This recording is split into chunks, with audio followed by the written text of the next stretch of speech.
Hi, welcome to Addiction Recovery Place podcast, the podcast champion addiction treatment professionals around the world. I'm your host, Chris Langley, and I'm very pleased to introduce today's guest, Renee Lewis from Maine.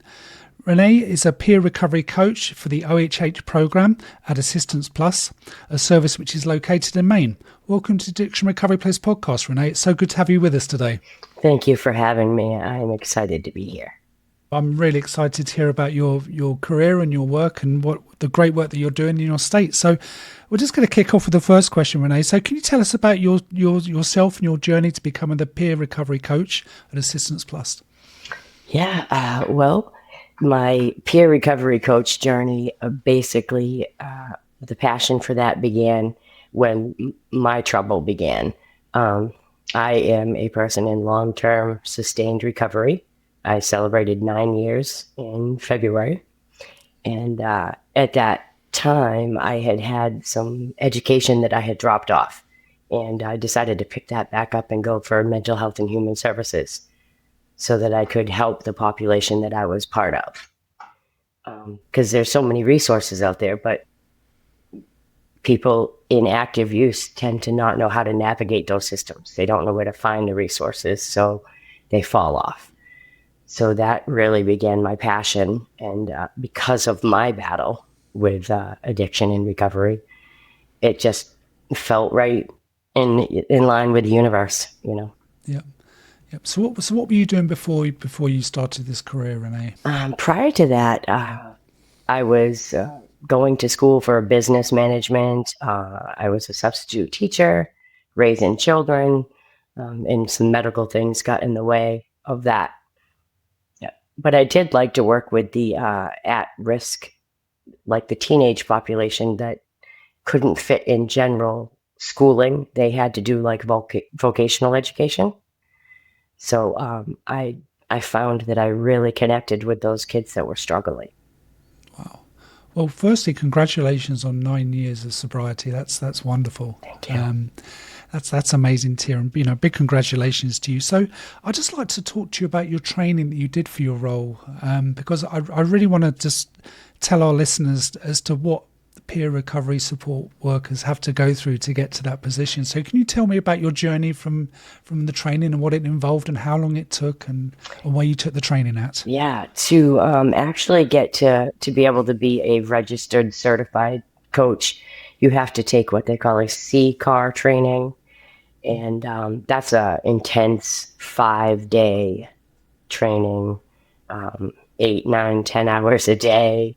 It's a long day. It's a lot of training so that, this is a high burnout rate field. So we really have to prepare ourselves to go in. Did you find the training helped prepare you for the work that you're going to be doing?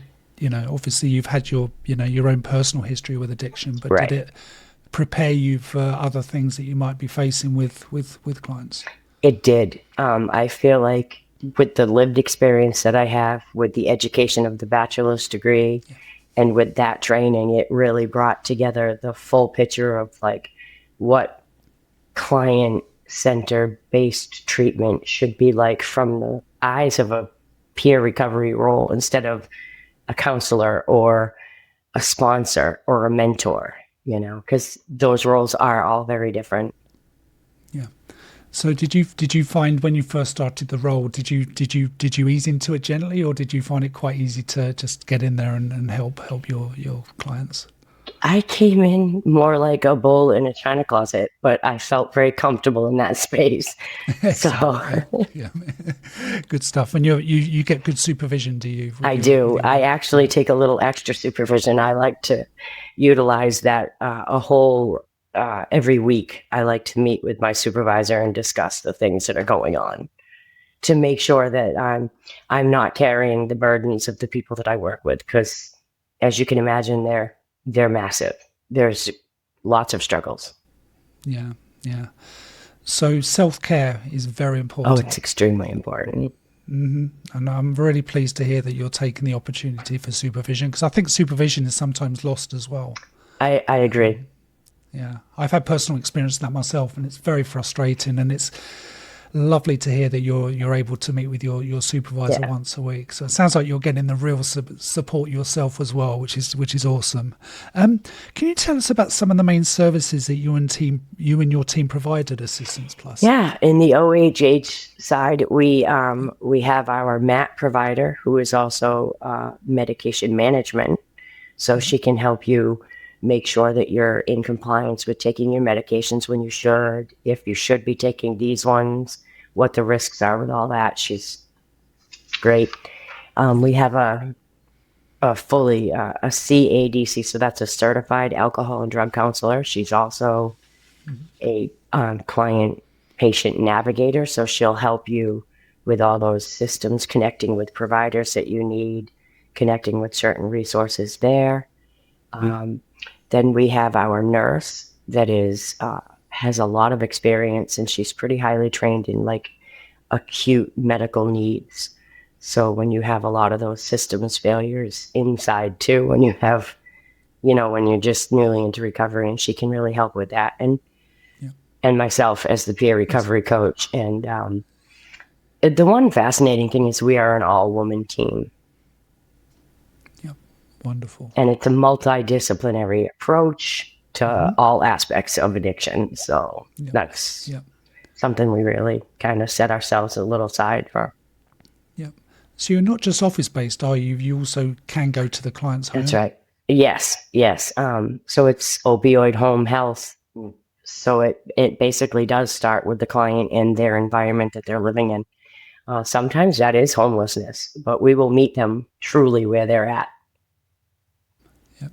So do you help refer them on to other services? You just mentioned someone who's without a home. So if someone needed some housing, you can refer them to the right services and to case manage them through that. Yes. Our CADC, our counselor, she is also the client or patient navigator, and she will help connect them to, their highest level needs and those resources involved.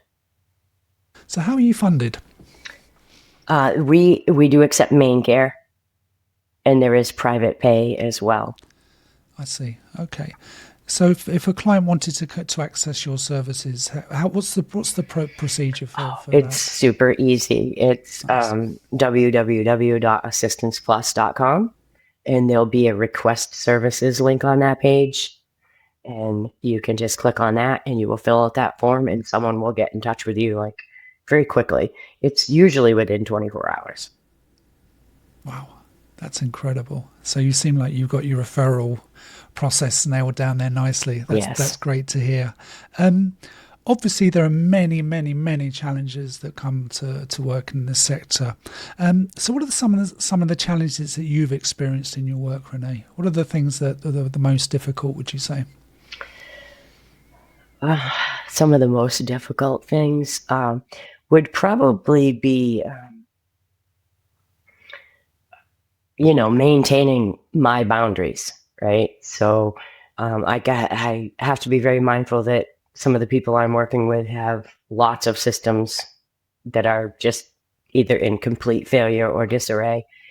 Sometimes people are not as punctual or as dependable or as honest as they could be. And those are the things. So boundaries are probably something that are the biggest struggles in this field. Mm-hmm. So when you say boundaries, do you mean kind of what you're doing for your clients, or just kind of the services you're providing, or? Probably in making sure that you're not taking on their struggles and transference and countertransference and all those things. And also maintaining that you are not a 24-hour service. Nobody is. We have lives too. So as much as we want to be there for everyone at all times of struggle, we might not be. So maintaining that is been, that's also hard too for people. Yeah. Yeah, that's another very important message for anyone who's considering this field, is to, self-care.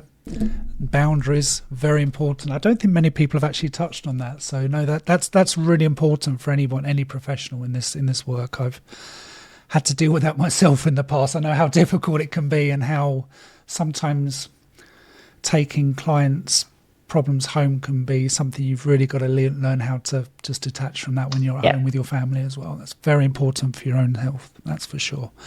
I'd just like to touch base with you. I ask a lot of podcast guests this because the opioid crisis is just running rife through the country, very sadly, and it's now going to the rest of the world, it seems. I speak to people in England, and it's now the fentanyl crisis is now hitting there. So how is Maine dealing with the ongoing opioid crisis? Are they dealing with it head on, would you say? Are they actually addressing the problem? I would say that for the most part, right? Like, as administrations change, so does funding.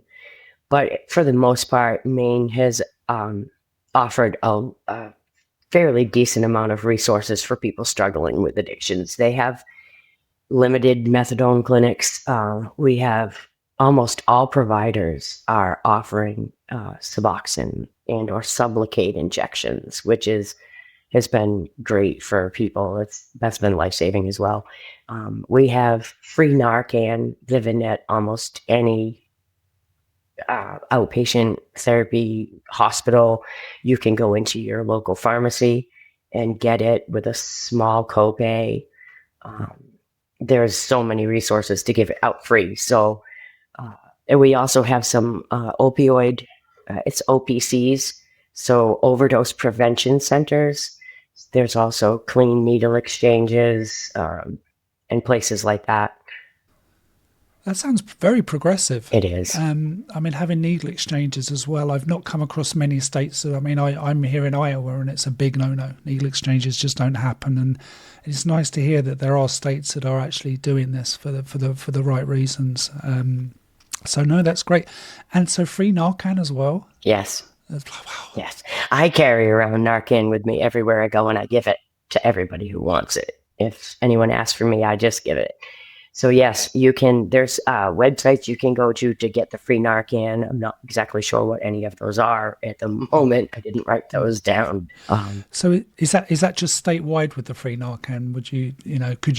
Is it available? Say if someone was out of state, could they apply to get Narcan from out of state, maybe? Or I do believe there's websites online that you can go and get free Narcan services shipped to any state.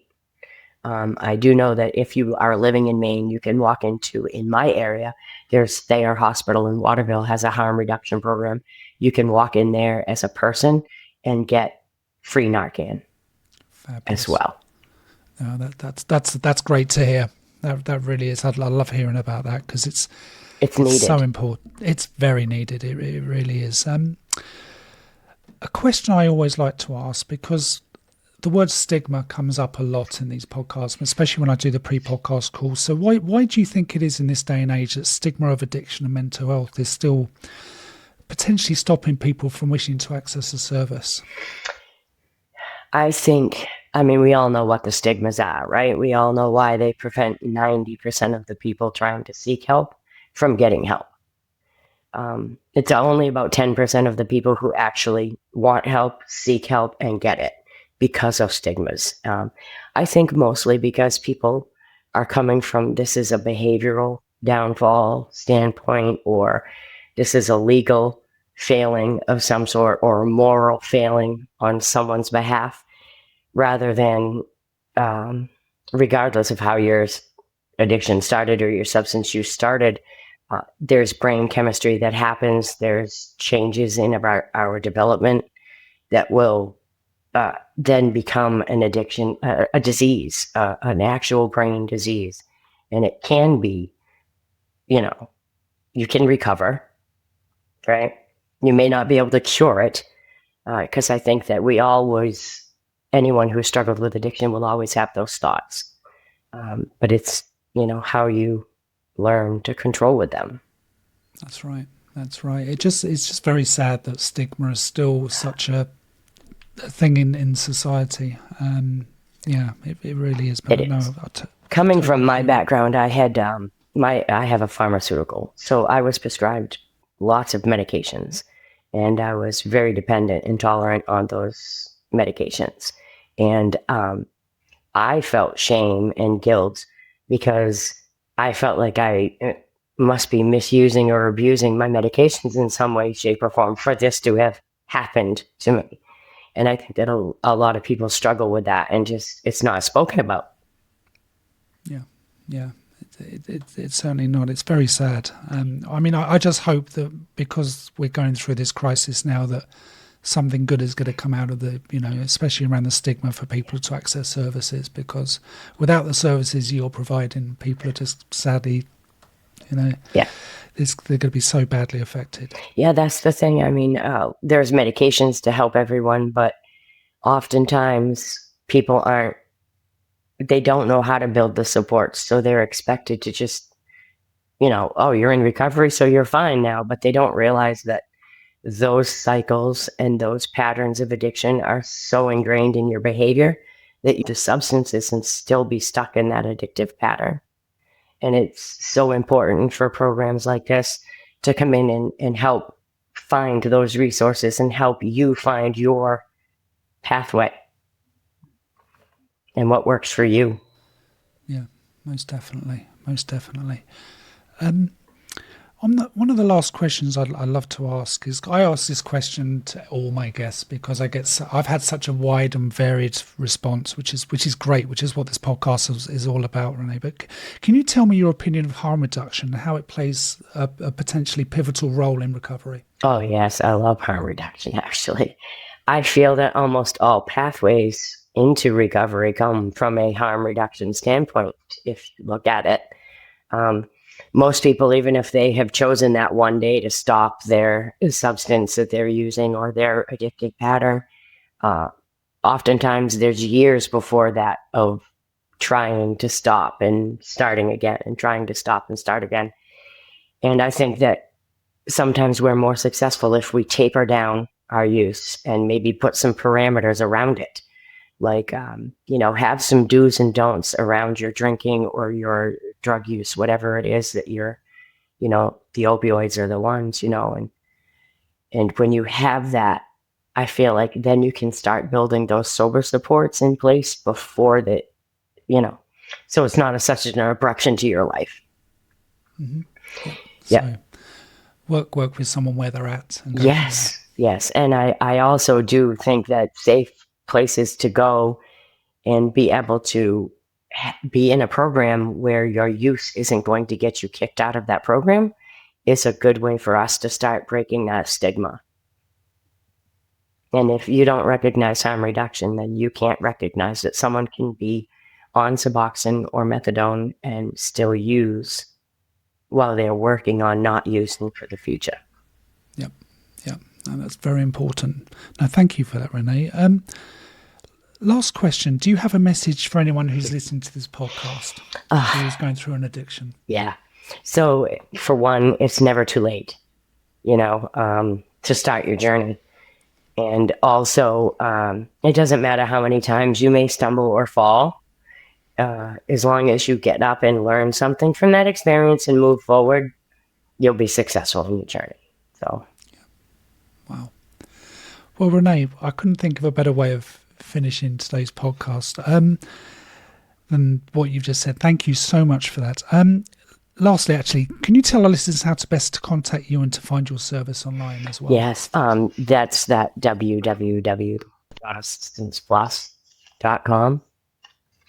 And that would be the best way to call. And if you call after 4:30 in the afternoon, I believe, you may have to select option 7 to get to us directly. Oh, I see. Okay, excellent. Well, Renee, thank you so much for your time today, and it's been really interesting speaking to you. And it's lovely to speak to a peer support worker who's so dedicated to their work and their clients and their service. And it's been a real privilege to speak to you today. Thank you so much. Thank you.